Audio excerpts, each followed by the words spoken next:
Друзья, приветствую вас на канале, посвященном погоде рынка недвижимости Украины. Сегодня мы с вами будем говорить о рынке жилой недвижимости города Киева. Точнее, подведем итоги уже прошедшего 2025 года.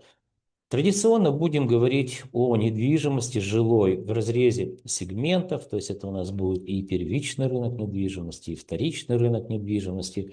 Поговорим о аренде также. И в разрезе классификации. Все это мы будем смотреть с помощью статистических данных, то есть колебательные процессы длиной месяц, период сравнения. Сравнивать будем ноябрь с декабрем в начале видео, клипа данного. Ну а в конце, уже подводя итоги, поговорим о тенденциях, или тренды еще называется, длиной в 1 год.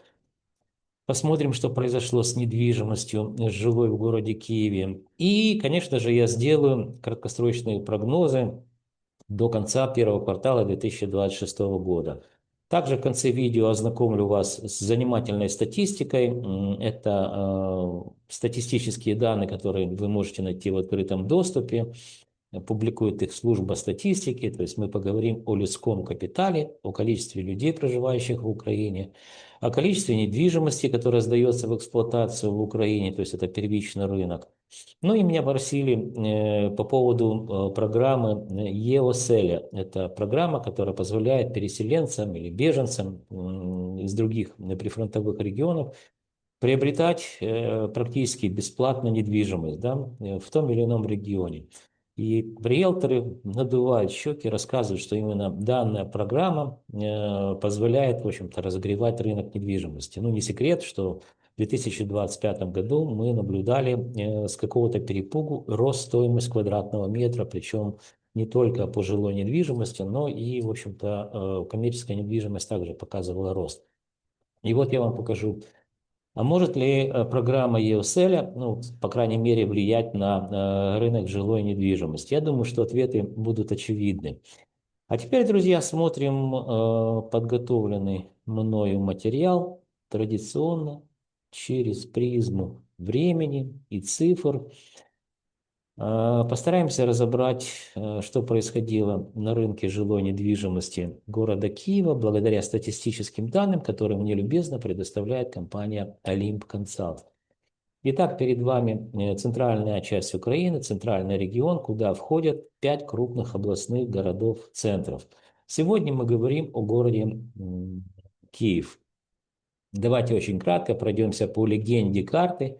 Показываю так указка. Это основные характеристики, которые, в общем-то, или показатели, которые характеризуют состояние рынка недвижимости на конец 2025 года, то есть конец декабря, естественно. Начнем с населения. Население, друзья, довоенная официальная статистика больше никаких цифр не дает. Это 2 миллиона 950 тысяч. Я уехал 2 месяца назад с Украины, с Киева, и я так я думаю, что ничего не изменилось, но вот 2 месяца назад это количество, я так думаю, что достигало там 3 миллионов, может быть, 300 тысяч, ну, то есть тысяч на 300 точно стало население больше, может быть, там чуть больше, чуть меньше, но явно это видно по количеству людей на улицах, в общественном транспорте, по количеству машин с иногородними номерами. Ну, то есть много косвенных признаков, которые показывают, что Киев переполнен и гораздо больше людей, чем в довоенное время. Но опять это может быть субъективная моя, так сказать, точка зрения. Но я очень, как оно сказать, очень вижу, замечаю вот эти изменения, что количество людей стало больше в Киеве. Количество предложений, друзья, на рынке жилой недвижимости в городе Киеве достигло 669 940 объектов жилой недвижимости было выставлено для продажи. Это первичный и вторичный рынок, что на 1% больше, чем в ноябре месяце. Ну, для того, чтобы вы понимали, много это или мало, в городе Киеве, повторюсь, сейчас проживает где-то больше, наверное, 3 миллионов 300 тысяч людей. Также мы знаем, что в городе Киеве на сегодняшний день присутствует порядка 900, наверное, 70 тысяч объектов жилой недвижимости или квартир по-простому, да. Так вот, округлим в сторону, вот до войны было это миллион. Всего лишь 69 тысяч выставляется для продажи. То есть это, ну, совсем немного. Совсем немного. Почему? Это даже меньше 10%. До войны это было порядка 120 тысяч. Мы видели в пиковые как раз рынок всегда разогревался под конец года. В общем-то, это связано и с процессами, которые происходили, так сказать, в экономике. То есть люди к концу года пытались, в общем-то, закрыть свои, так сказать, финансовые возможности, которые у них были. И рынок недвижимости всегда был разогретый, как и по количеству предложений, как я уже напомнил, это было порядка 120 тысяч, но это довоенный период. Поэтому куда еще расти? В принципе, сейчас всего лишь 70 тысяч есть.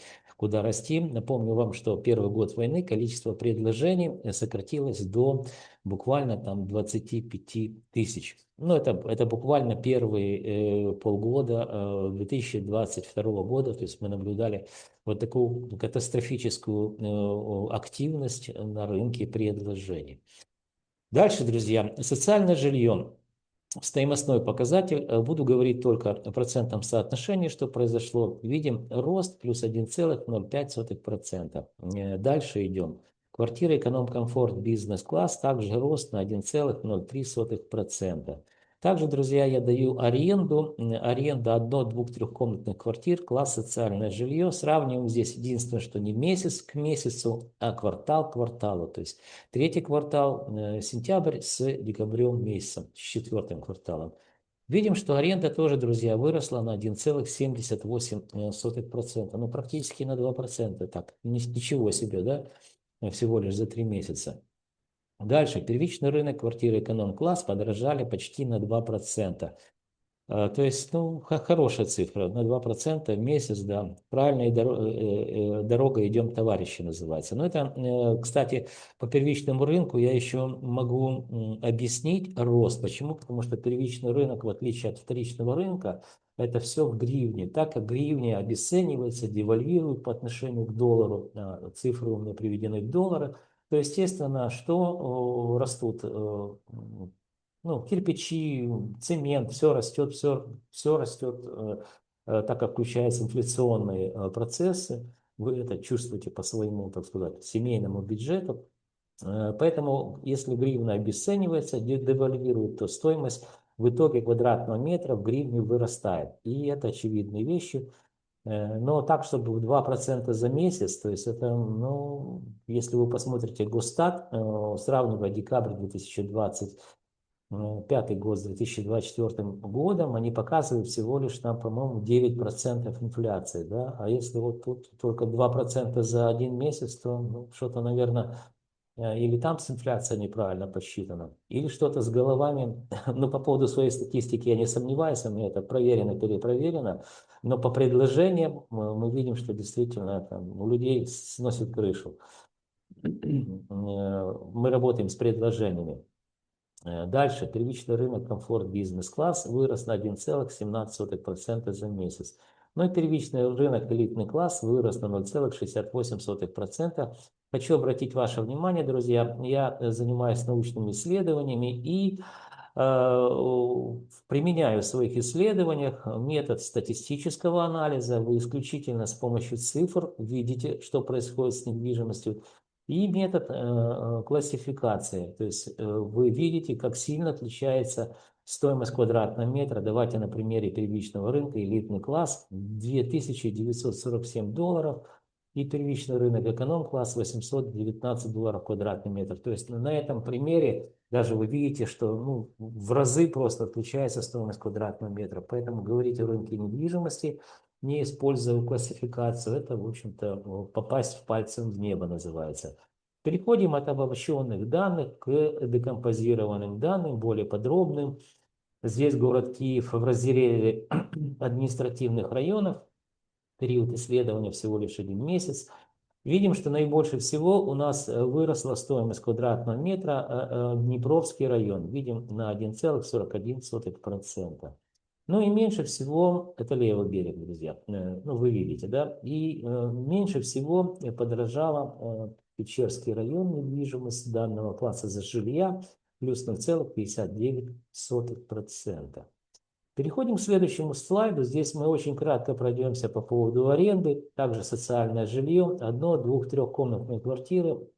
Сравнивая квартал третий с четвертым, мы видим, что вот здесь красное, видите, шрифт, на 1,78% выросла аренда, что, в общем-то, соответствует действительности. Переходим, ну потом мы поговорим и о аренде, и о пассивном доходе, наверное.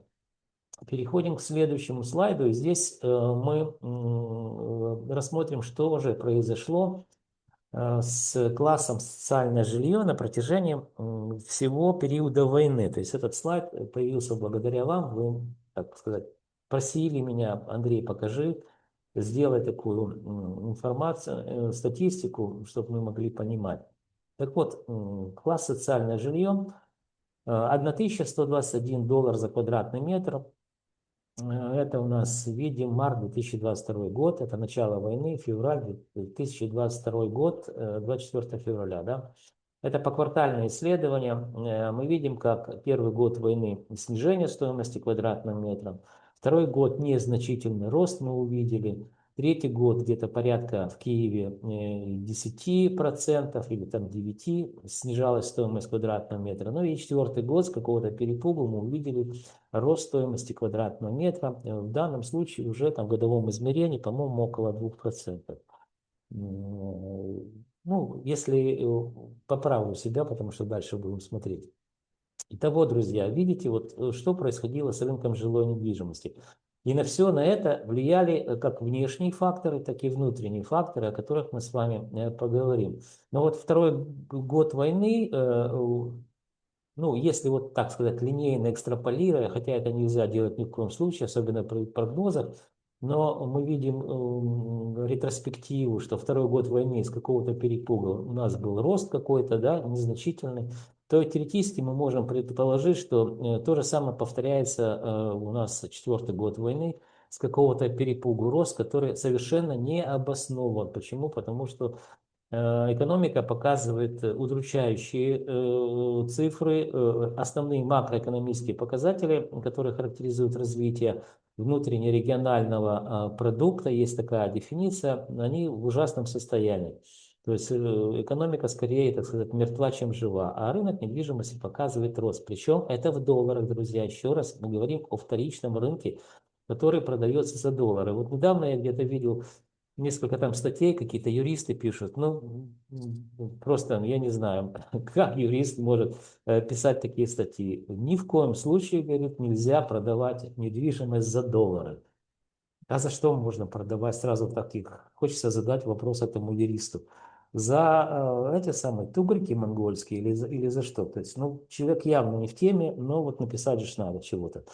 Вторичный рынок всегда продавался за доллары. Да, естественно, пишут стоимость покупки, приобретения в гривнах, потому что делается оценка, все это в гривнах. Но на сделке люди передают друг другу доллары, друзья. И не слушайте вот этих, так и хочется сказать, подсоватых юристов, которые рассказывают, ну, совершенно очевидные глупости. Ну, продали вы квартиру за гривны, с учетом того, что посмотрите, что было у нас в прошлом месяце, курс доллара к гривне, и теперь задайте себе вопрос, а вам надо это? И что вы потом будете? По обменникам бегать с мешком денег, обменивая их на доллары? Ну, полный бред, в общем, ну, такое дело. Поэтому с какого-то перепугу в долларах рост мы наблюдаем. Но если в целом взять, посмотрите внизу, здесь у нас такая табличка, да, экселевская. Excel посчитал все, сравнивая март месяц 2022 год с декабрем 2025 года, все-таки мы видим снижение на 5,17%.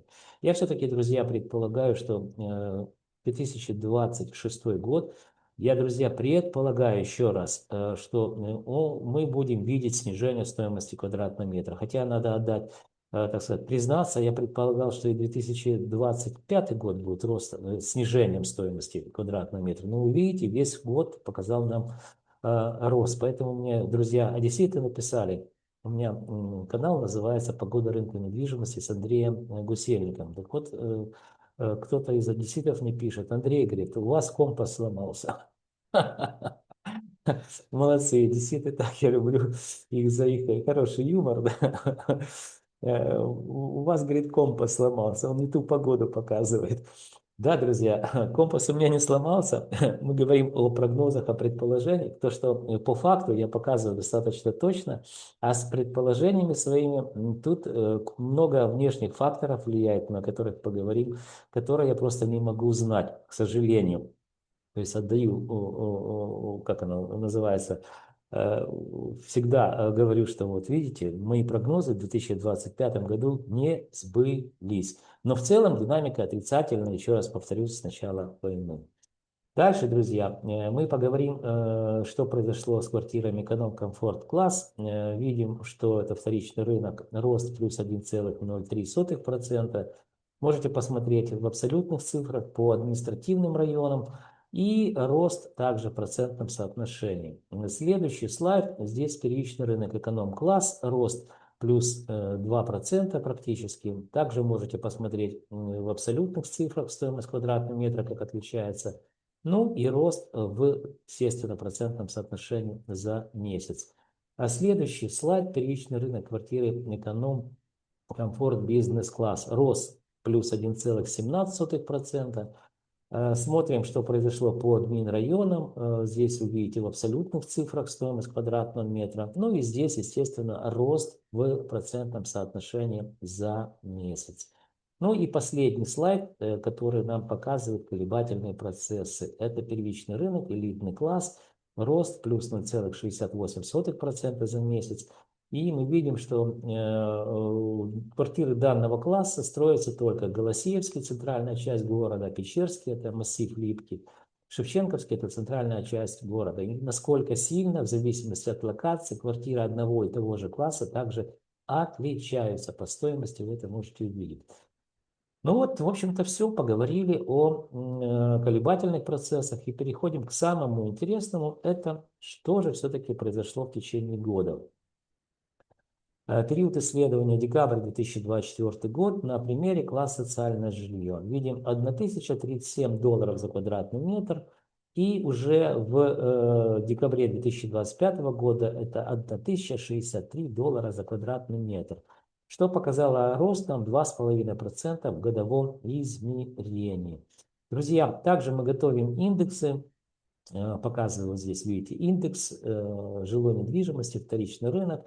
Он положительный, единичка, запятая, 0,25. Расскажу, что такое индекс. Индекс рынка недвижимости или индекс стоимости квадратного метра, он показывает изменение стоимости квадратного метра, в данном случае класс социальное жилье, изменение во времени, в данном случае рост. Да?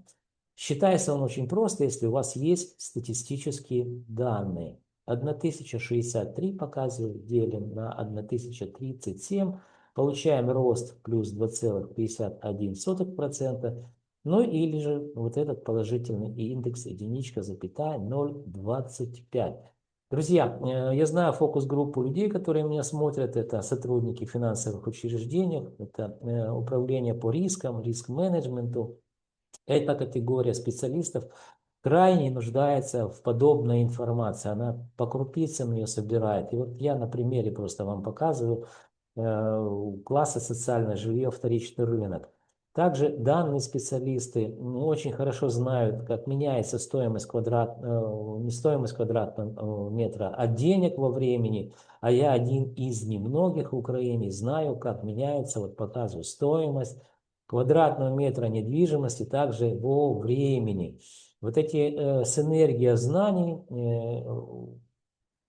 управления рисков или просто риск-менеджменту и моих компаний Lean Consulting, в общем-то, позволят и вам облегчить ваши бизнес-процессы, и компания Lean Consulting развиваться и мне лично дальше. Поэтому, друзья, Для того, чтобы меня найти, вы можете посмотреть, так сказать, видео в YouTube-канале. В описании мой номер телефона, это Viber телефон, друзья.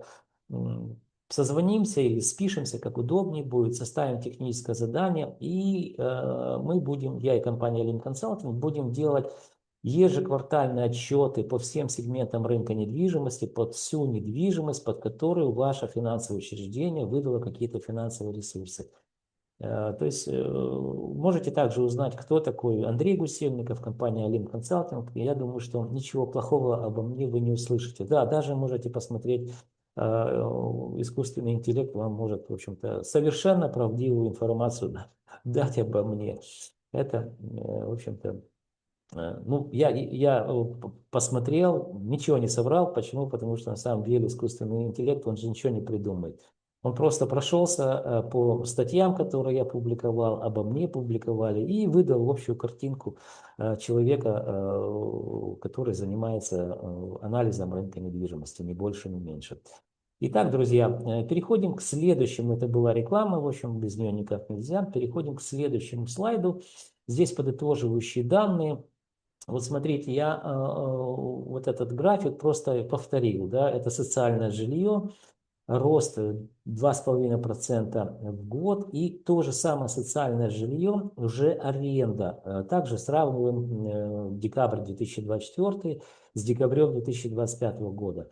И вот посмотрите, друзья, что происходит. Если рынок жилой недвижимости, социальное жилье вырос на 2,5% в годовом измерении, то данное ее жилье, если вы сдавали в аренду квартиру эту, аренда выросла на 6,5%. То есть в 3 раза аренда больше растет, чем рынок недвижимости по предложениям.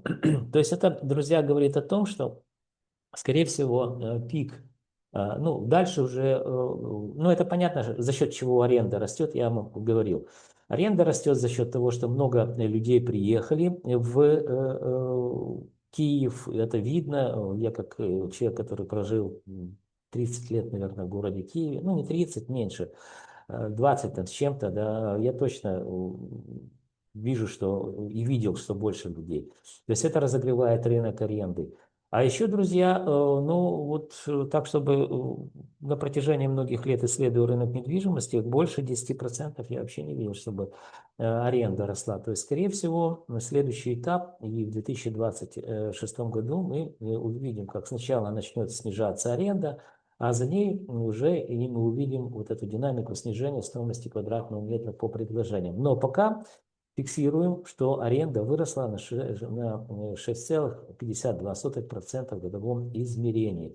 Друзья, давайте поговорим о внутренних факторах, которые влияют на состояние, так сказать, рынка недвижимости. Помним, что рынок недвижимости является сегментом украинской экономики. И вот эти наши друзья-риэлторы, тут недавно у них прошел какой-то в конце года, подводили итоги. В общем, рынок недвижимости восстанавливается, в ладоши хлопают, ножками притопывают. При этом со всех, так сказать, этих своих сайтов рассказывают о восстановлении рынка недвижимости. Ну, друзья, ну полная чушь, вот правда.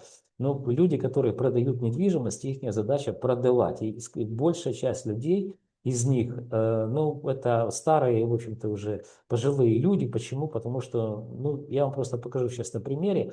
Невозможно на жизнь зарабатывать на рынке недвижимости, продавая недвижимость. То есть это, как правило, женщины уже пенсионного возраста, ну и мужчины, скорее всего, тоже пенсионного возраста, когда есть там пенсия, еще чего-то, какая-то сделка раз в полгода, в общем-то, она не помешает. Так вот, смотрите, на примере первичного рынка я вам покажу. Кстати, эта информация, вот сейчас ее настолько усложнили. Это служба статистики дает. С декабря месяца там они поменяли формат подачи информации. Ну, в общем, блин, как всегда.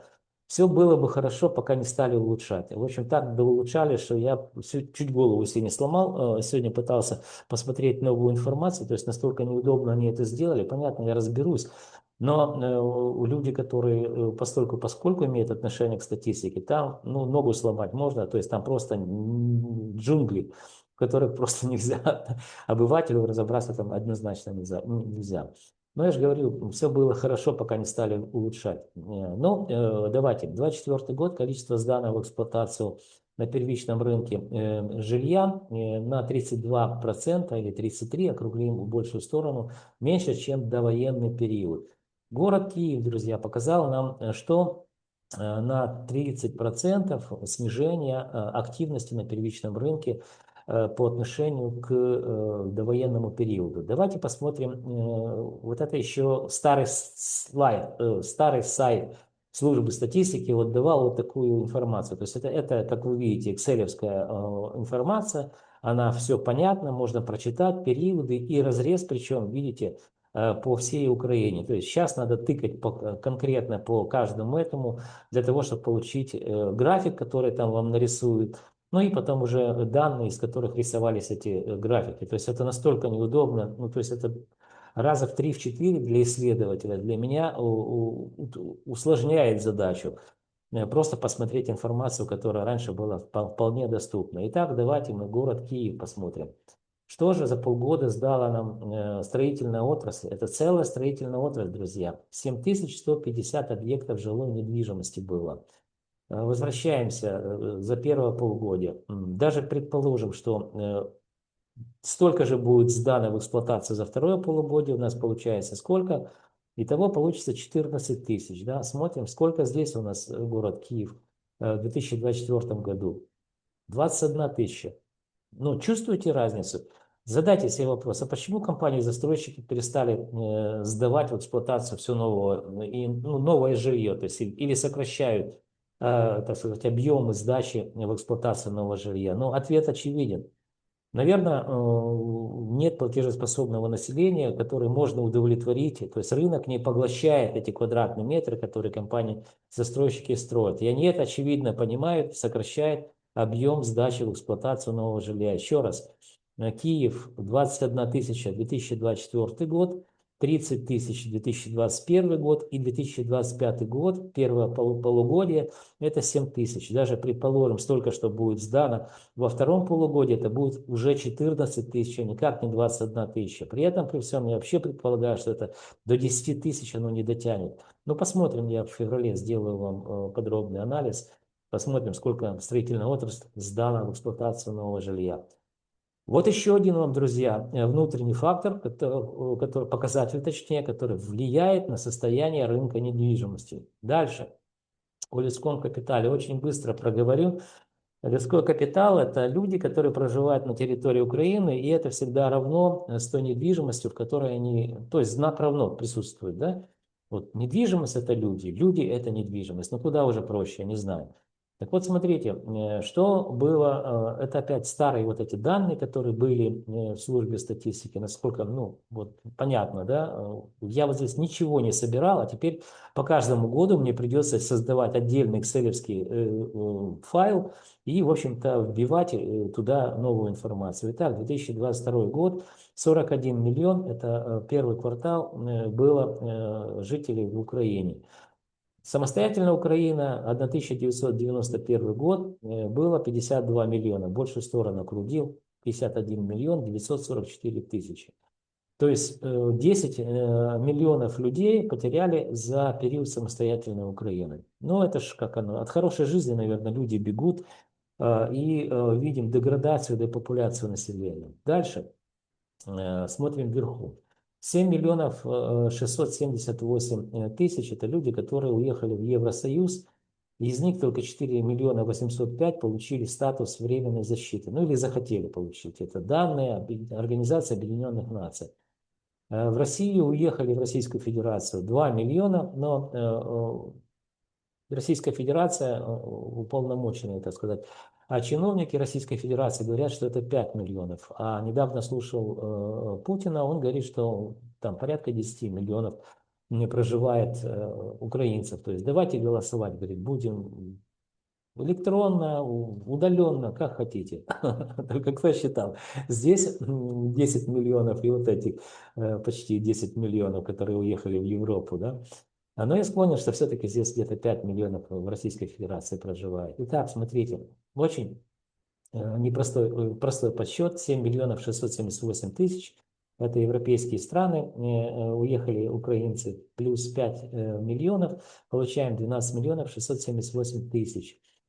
Добавляем 500 тысяч. Это люди, которые погибли на войне.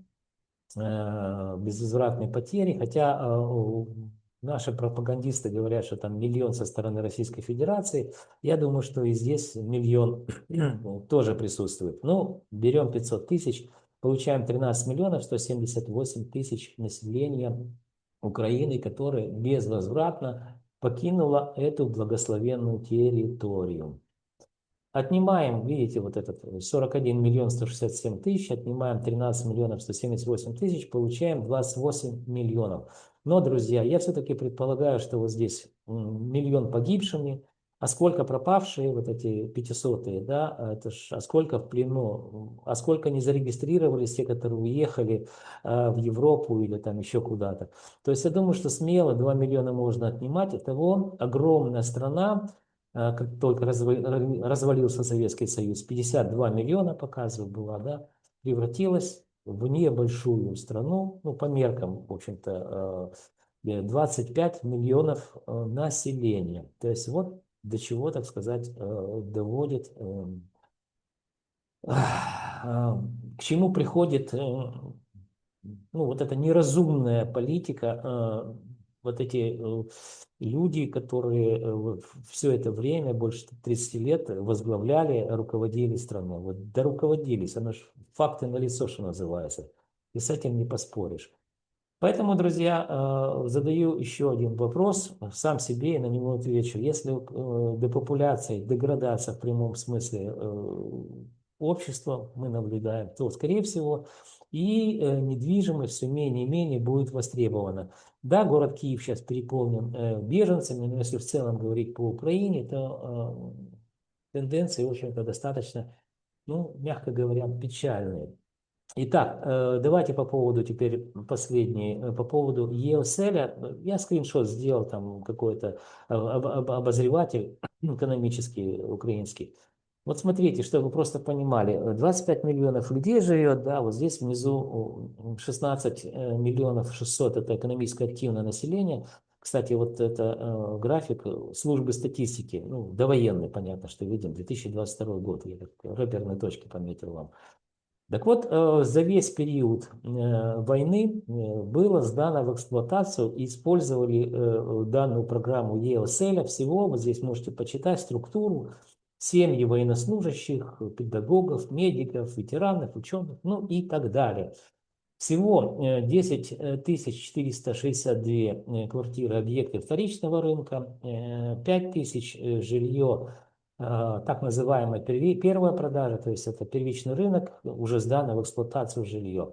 И 1000 объектов, которые на этапе строительства. Несложно посчитать. Вот здесь 11, ну пускай 10 тысяч, ну 11 тысяч, здесь пускай 5, уже 16 тысяч. Вот 16 тысяч квартир за 4 года войны, которые, как вот эти риэлторы, дуют щеки и ножками стучат, ручками хлопают, разогревает рынок недвижимости Украины. Друзья, алло, о чем? 25 миллионов, из них 16 тысяч 600, 16 миллионов 600 экономически активного населения, то есть это рабочая сила, так сейчас по-европейски называется.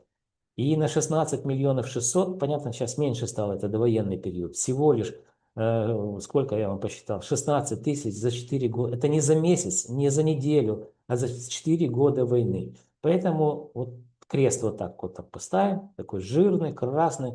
Данная программа, извините, ни хера не влияет на рынок недвижимости. Надеюсь, извините за грубое слово, да, но это неакцентная лексика, в принципе, его можно употреблять.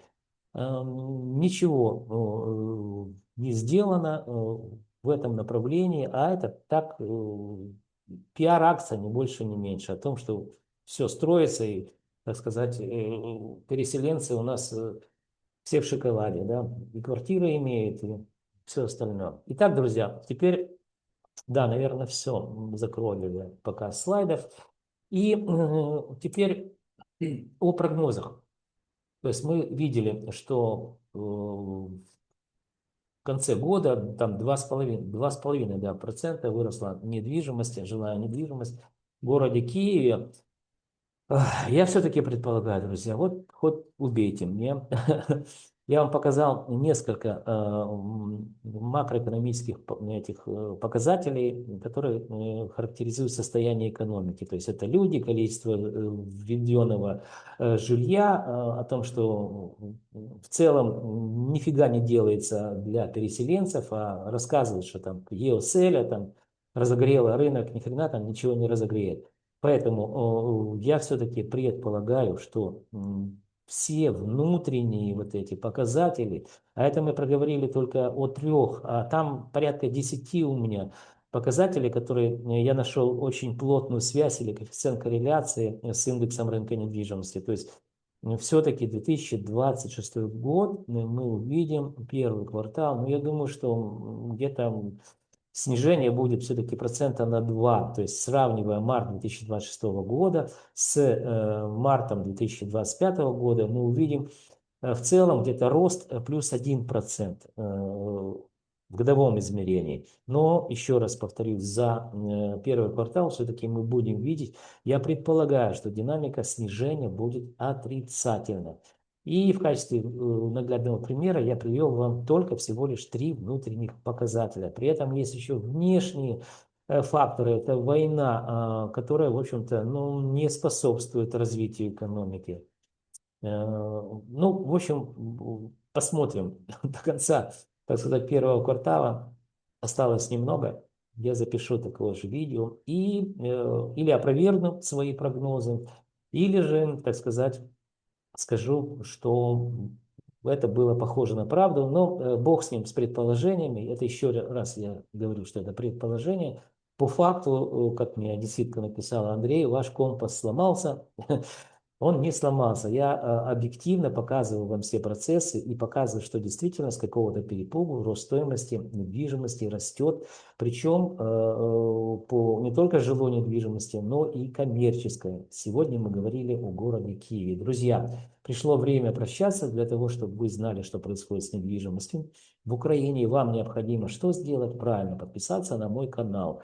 Вы также можете лайки, дизлайки, пишите мне вопросы, я с удовольствием отвечу адекватным людям. А еще вы должны помнить, что я ваш скромный слуга и компания Алим Консалтинг готовит для вас ежемесячные обзоры рынка недвижимости, которые, внимание, станут для вас путеводной картой или же не сломанным компасом. Мы не говорим сейчас о предположениях и прогнозах, а мы говорим по факту о погоде рынка недвижимости.